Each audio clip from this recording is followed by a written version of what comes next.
Hey guys, Chris here, and this is episode 9 of Off the Kit. This is my podcast, which admittedly has been a bit inconsistent. I haven't uploaded in the last few months, and some reasons for that. Some reasons better than others, admittedly. So, nevertheless, I'll try recap what I remember maybe talking about in the prior episode. In episode 8, I think I might have spoken a bit about how I just put out my last album, which, to be honest, now is probably a year and a half old in terms of when I'd actually completed it. It was a drumless album just for drummers to practice to, and very much just my own sort of initial step. No pun intended. The album is called First Step. It was my initial step into just releasing an album. And I say album because in retrospect, it's very amateurish. And yeah, there's obviously, as always, so much I could have improved upon in hindsight. Hindsight is 2020, and either way, it was a big learning step. And in terms of which sort of direction I maybe wanted to go into next, musically, and just what can be improved. And I can tell you that I've improved very much so since then. If you follow me on Instagram, you might have seen some snippets of some of my more recent compositions. And I'll also just preface now that I'm actually about 1 or 2 songs away from completing my next album, which is very different from that one, First Step, because again, that was an album created with the intention for drummers to simply just practice over their sort of play along tracks. And if anything, just for myself, because I was able to obviously compose rhythms that I had in my mind that I wanted to drum to. So that was kind of that. But this album, which I have a list of potential title names. It's always my biggest struggle. I can compose an entire song and write lyrics. Not this is an instrumental album, but I do write lyrics on the side. And I can always do all of that in terms of the creative process. But my biggest Achilles heel is coming up with titles and song names. So, and even if I had one, I'm not sure I would mention it yet. But nevertheless, this album is basically a fusion of hip-hop drums, 808s, obviously the trap kind of hi-hat, snares. I'm a huge hip-hop head and have been a hip-hop lover for much of my life, and it's been so much fun to write that stuff. And again, if you follow me on Instagram, you'd see that that's very much influenced my drumming and, just the kind of stuff I enjoy drumming to, because I've enjoyed the challenge of recreating hip hop trap drums on a real drum kit. So that was sort of the inspiration for having hip hop drums, trap drums on this album. However, as I don't sing or rap, and I've debated having someone do vocals on the album because it's been a bit of the feedback I have gotten from the few people I've shown is that if I were to paraphrase that, there would be more life given to some of these songs if they had vocals over them. And I think it's often the expectation, right, is that you hear vocals on a song.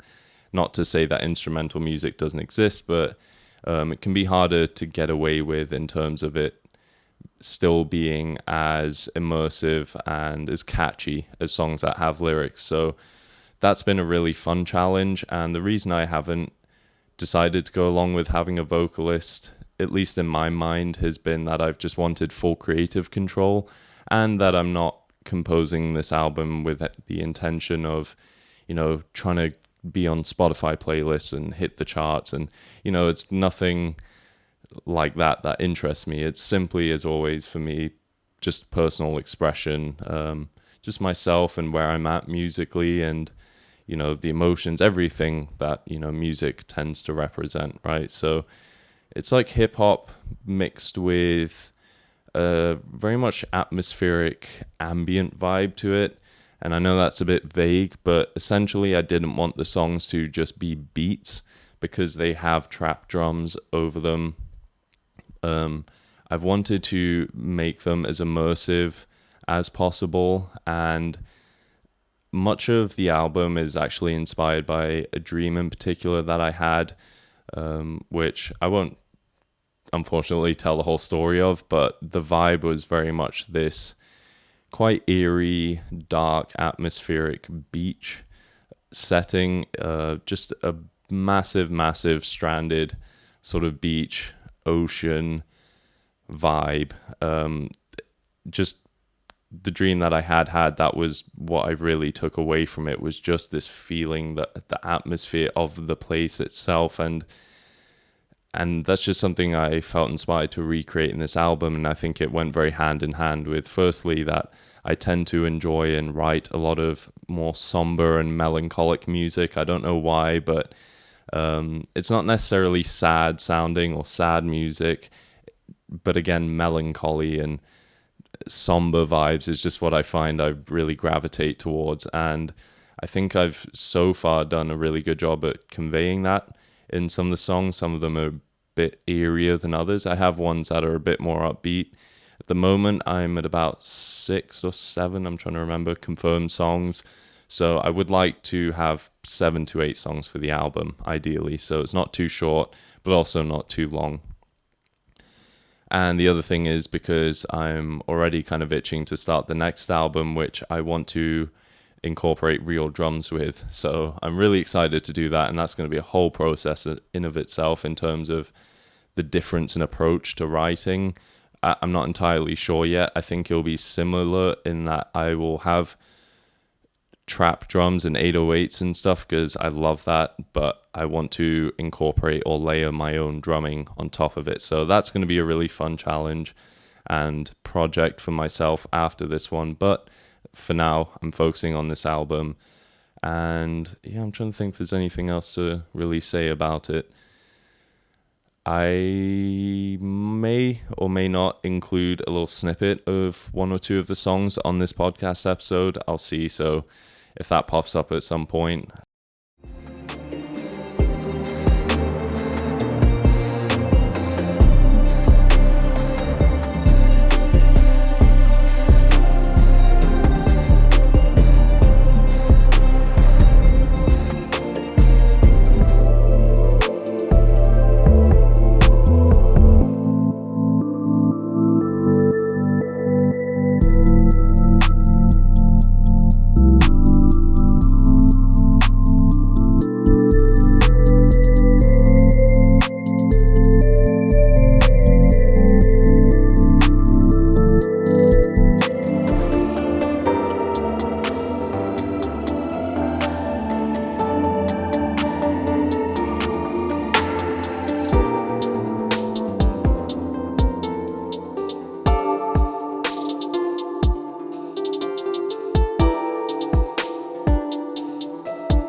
been a busy few months, which I'm really glad for. I feel like, when I started this podcast, it was at the beginning of this whole global situation, and obviously had very much time on my hands, and, needed something to fill that void, as I'm sure most of us do and always need.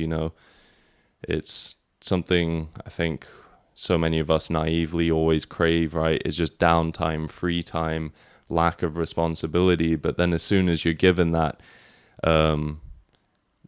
funnily enough, there's a void, and you're just left thinking, well, not only am I bored, but I'm not doing anything fulfilling. And I think we look past the fact that simply having a job or seeing friends and family are things that are deeply fulfilling. And I mean, that seems obvious, but I think that's something we all take for granted. So it's been really nice to, be back to working full time at my workplace. And not only that, but to be playing drums and going to the gym and being around people and interacting with other people and new people and close friends as well.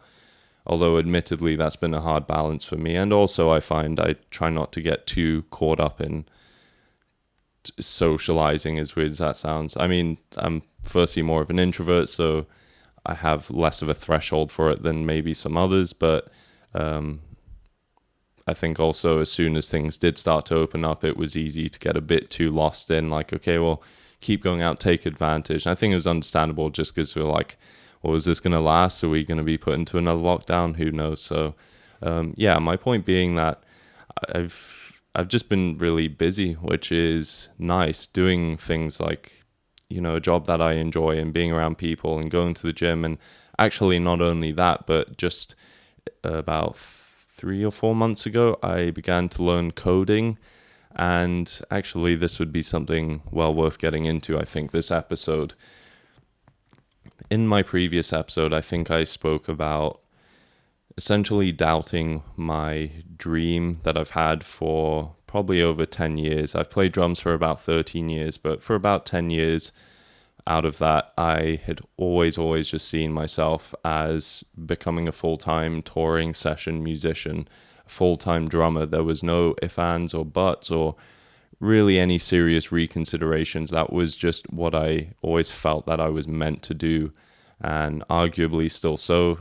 I'll get to that. It's a bit complicated, as I always make things, but it was strange to me that once, say, over the last 2 years, once I was getting more paid work and session work and maybe gigs less so, obviously with the current situation, but some session work, studio stuff and writing for people, I didn't actually enjoy it or find it as fulfilling as I had expected, which was very, very confusing and somewhat of a catalyst for a bit of an existential crisis, albeit probably a necessary one, because I think I said this in the previous episode that, that was a goal that I'd never really reconsidered, becoming a full-time musician.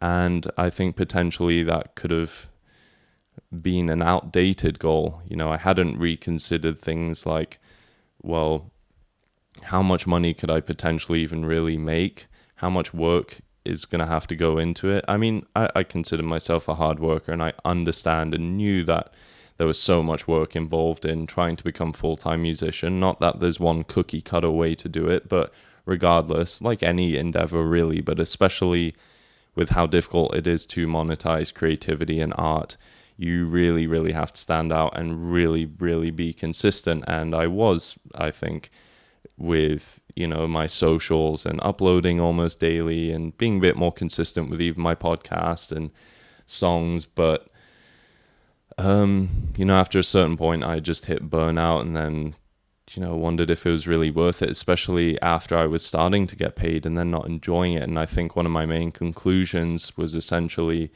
that when in situations where I was working for people and learning their songs, given they were often songs and it was music that I enjoyed playing, otherwise I wouldn't do it if I resented the music, but still I think I just came to realize that there's an obvious loss in novelty, and that what I potentially value a lot more is to just do my own thing, which has often been the case in my life. When I was young, I played a lot of football. Football was actually one of the first pursuits of mine where I actually thought I was going to be like a professional when I was older. I mean, I was very young then. I'm talking between the ages of, I don't know, maybe like 8 to 14, something like that.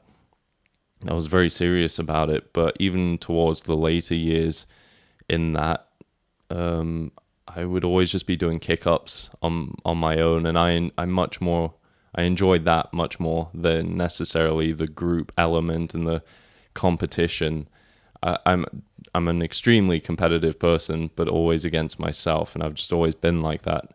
I don't really care for beating others. I really care about beating myself and getting better and better and improving, and I just get really addicted to that, and that's obviously stuck with me for drumming because I enjoy seeing the improvements and then knowing that it sort of compounds and seeing how far I can take it. And obviously once you've played something long enough, you sort of reap the benefits, or the seeds you've, whatever the sayings are, I'm mixing them all up. But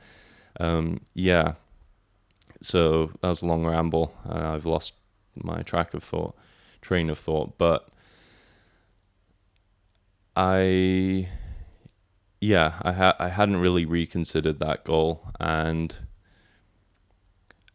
it was very confusing for me, and essentially it left me inactive, obviously with my socials and stuff, and I think I spoke about that in my previous episode. But what actually happened a few months ago was this was like maybe 2 a.m. I came across this video on YouTube, and it was like two programmers who had to, it was a challenge. It was this coding game, and basically they were given like an image with some text or whatever, and they both had to recreate it from scratch, from code. And watching them do it was really intriguing to me, because I had maybe done a coding class once when I was in secondary school, and I don't remember enjoying it. I remember it being very tedious, and I was never super into computers or tech stuff.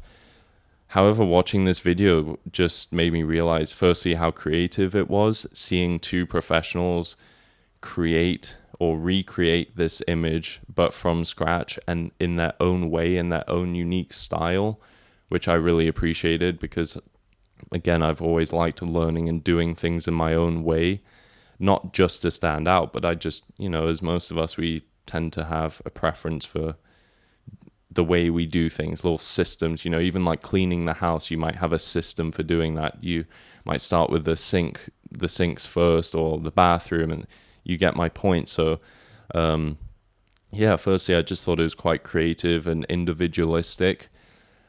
Obviously, coders work in teams, but it was still quite individualistic. And then more than that, you could self-teach, which again was very important to me. I've actually gone to university previously when I lived in the Netherlands, and I dropped out mainly just because, it wasn't for me. I didn't like the classroom settings. It really reminded me of secondary school, and that I've just always thrived when I can learn on my own, even if it's not the most efficient way. I just much prefer it, and it keeps me doing it in the long term more consistently. And then on top of that, the icing on the cake was that coding can lead to many job opportunities. If you're a software developer, or potentially even a web developer, you can earn a good living. And that was enticing to me, knowing that music wasn't something that potentially pays that much, given how much work goes into it, which I was always okay with. But I started thinking, not only is this something now that I find intriguing, which, I know I said I never reconsidered becoming a full-time drummer, but I had toyed in my mind the idea of different career paths, and even to the point where when I moved into this place, I was like, estate agents, what are the requirements? What's work like? This and that. So it was, but nothing ever really, again, intrigued me, and coding did, funnily enough. And I realized that, wow, there's pretty much no limit to what you can create. And even the idea of coding and AI is something that fascinates me, although of course way out my reach. I'm a complete newbie because it's only been a couple months, but I started studying it and I found it really fascinating. And I thought, well, if it is also a well-paying job, then that's something that can fund my personal musical endeavors, creating my own home studio and space where I can play drums every day, and essentially just to be able to create a musical space that I sort of dream of, and to be able to do my own thing. But admittedly, the last month and a half, I just haven't really spent time working on coding, which I was just using some sort of boot camp courses on Udemy, which is kind of like Skillshare, just a website where you can get courses for anything basically. But I've admittedly just had too much going on, and not that I haven't had the time, but I just struggled to focus on many different things at once. So again, working full time, say around 40 hours, and then really going in on this album because it's close to completion, and I've just really been deep into the process, and I don't want to become too detached from it, if that makes sense, because I want to keep the consistency in terms of the vibe and essentially the coherency of the album. I feel like it might be noticeable if I take a bunch of time off and then try come back to it, so there's that. And then on top of that, I was supposed to fill in for this band Blue Kubricks at the Tramline Festival in Sheffield, so that entailed learning about 8 songs just this month of July. And And even by then, I essentially overextended myself with that because I wasn't able to learn as many songs or as well as I potentially should have in even the first week. And I mean that in all seriousness. So thankfully, they were able to find another drummer who they already knew was familiar with the material. So that worked out and was actually already a load off my shoulders. I think at the moment, my priority's really been just doing this album and trying to even be a bit more consistent my Instagram uploads again, because that's something that I haven't been, but I've been okay with, because even half a year ago when I started to drop off with it and reconsidered, whether I'd even continue at all with it, it stressed me out a lot more. But now it's just been nice to do it in my own time when I'm feeling like it and when I think I have something to share or there's something on my mind. And again, just not pressuring myself near as much. I still struggle with it, but I put a lot of pressure on myself. And I think often that's a good thing because it makes me quite a driven character. I care a lot about the things I do. I'm a very passionate person, but as I've experienced and learned, it can lead to burnout and thus resenting the thing that I love most, which is very scary to me because music is probably the thing I love most and I'm most devoted to. So, really just trying to work on balance. I'm always reminding myself and not trying to be so harsh on myself, thinking that I'm being lazy when I am potentially just burning out. But, that's easier said than done. I find it still to be quite difficult to differentiate the two. But I often reevaluate and spend long thought on this kind of thing. Sometimes not. Sometimes I need to think less. That helps a lot. That, to be honest, was the bulk of what I wanted to talk about. And I think what I'm already getting to, I think I can see it's been about 20-something minutes, is to maybe start also, in terms of not putting so much pressure on myself, to just do shorter episodes. I'd be curious what you guys think. I'm not completely done yet, I think, but I would like to be uploading more consistently and putting less pressure on myself to do one big episode where I have a lot to talk about and there has to have been much that has happened. I think more than that, I always am thinking about things and have stuff on my mind that I want to share, and I often do just on my Instagram stories. But this was kind of inspired by, if you know Matt Garsker, if you're a drummer, hopefully you know him. Matt Garsker, the drummer for Animals as Leaders, a phenomenal drummer. He started uploading just sort of consistent YouTube videos similar to this, although he's obviously on a much higher level in terms of knowledge and skill and everything. So well worth utilizing those kinds of resources, probably more so than mine. But that's just something that inspired me to just put out videos when I have things on my mind. And again, not putting pressure on myself to do a YouTube video that has the perfect thumbnail. And I mean, not that they're perfect, but if you see my previous ones, they're videos dedicated to a certain lesson or point. And I don't know, again, now that I think about it, it's kind of the thing of balance, quantity versus quality. I guess I don't want to just strive for quantity, but I just want to upload more of these and, to be honest, not make the podcast such a big thing that it is in my head, at least, because as I can tell, just looking at it and doing it now, it really isn't. I'd like to be a bit more consistent. I've said that about 5 times now, so hopefully I actually do it. What else? I might end it on this, to be honest. I uploaded this to my Instagram stories just earlier. It was a repost from, I believe, Ryan Holiday, who runs the Daily Stoic. I wouldn't say it's just like a motivational page. It's a page or brand of his that he's dedicated to based off of Stoicism, Stoic philosophy. And I think either his slogan or he uses the quote that the obstacle is the way. So it's kind of to do with that sort of mindset and mentality and approach to life, really.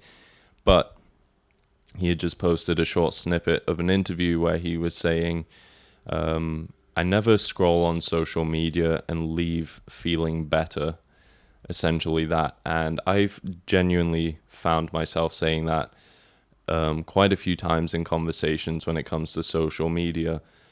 I've found this for myself personally, that if I've spent time, especially Facebook in particular, if I've spent time scrolling on there, 99% of the time, I don't leave that session or time on Facebook feeling confident and optimistic and enthusiastic and passionate. It's often me being left with the feeling of agitation, irritation, and even annoyance. And that has been super consistent. And I've also found that there's actually studies proving the correlation with depression, anxiety, and things like social media use, because it's a very neurotic environment. And again, I bring Facebook up in particular because it tends, the algorithm does this. It creates echo chambers. I just find it's a very political and opinionated. And again, it just never really leaves me feeling great. And me saying this is actually a lesson that I learned probably a couple years ago, because I've stopped with it since. I only really use Facebook for messaging now, and even then, I'm hardly on there. But even in terms of social media use in general and Instagram, I think one of the best things you can do is really reevaluate your feed. Now, that's easier said than done, again, because the algorithm, but I think especially with Instagram, personally, what I found is I try to really limit the people I follow, and the people I follow are very much based off of quality in my eyes. And now that's subjective, obviously, but fundamentally, I aim to be either inspired or left better off, or having learnt something from the content I consume. And if it's none of that, then I'm never really interested. And I know in my mind that I just need to stop or get off, because it's obviously designed to be as addictive as possible, to keep scrolling, just one more, quick dopamine hits, and you're comparing yourself, and yeah, all the obvious downfalls of social media. Having said that, there's obviously so much that's amazing with social media. You can be inspired, you can learn, you have all this access to information and people around the world who are sharing information, maybe like I am, or even people who are professionals and top level industry, musicians, artists, athletes, whoever, scientists, we have access to that. And that's an amazing, incredibly powerful tool. It's actually overwhelming to think about. Another thing I think we all take for granted, myself included. But my point is it's easy to get caught up in, and the addictive nature of scrolling. And so I think it can be a worthwhile reminder. Apologies, my camera just cut, but what I was saying is that I believe it's maybe helpful to just take a bit of time off from social media every now and then, or at the very least really sort of purge out the people and accounts that you are following. Try and make sure that they are benefiting your life. Really take advantage of the good in social media and try to discard the bad. And again, it's not always that obvious. Sometimes, I know when I was younger, I'd follow a lot of Instagram models and things like that. Again, quick dopamine hits, but nothing that really served me. And if anything, it left me feeling less confident and passionate, enthusiastic, all those things myself. So that's something that's really, really benefited me in recent years, is to not be so essentially devoted to social media and so addicted to just the news and, that sort of input. It just, it doesn't really serve you that well, I think. I guess that's my little final thought of the day. Again, it's something I briefly spoke about on Instagram, and I often, I try to do these little snippets, insights of mine, and I share them on my Instagram stories, but my engagement is much, much lower than it has probably almost ever been, given my follow count. And not that I care for how many followers or views there are, but just that statistically, proportionately, the algorithms obviously really, really lessened how many of my followers are actually seeing my content and, it's reaching, which still doesn't bother me, because at the end of the day, if one person is inspired, that is amazing. And anytime I do get a single message regarding a post of mine saying that it, again, potentially help serve, inspire, or teach them something, that's always an amazing win for me, and reminds me that what I'm doing is worthwhile. So outside of just creating for myself, it is worth sharing. And that's maybe something also for you as the viewer to consider in your life. Maybe I wouldn't necessarily condone being a content creator, but I don't know, if you have a gift or something worth teaching, even just your closer circle, more locally outside of the digital world, share the knowledge and things that you've learned, and try to be objective about things. I don't know why I just said all this random yeah, it's almost midnight, so I'm probably going to wrap this up now. Anyway, this, I believe, has been episode 9 of Off the Kit. I hope to be uploading more consistently. Again, I know I've said that in the past, but I have a bit more time now and a bit more direction in my mind in terms of what I want to do. Although, still a lot that I'm figuring out, and definitely much for me to talk about probably in the next episode, so I'll do that.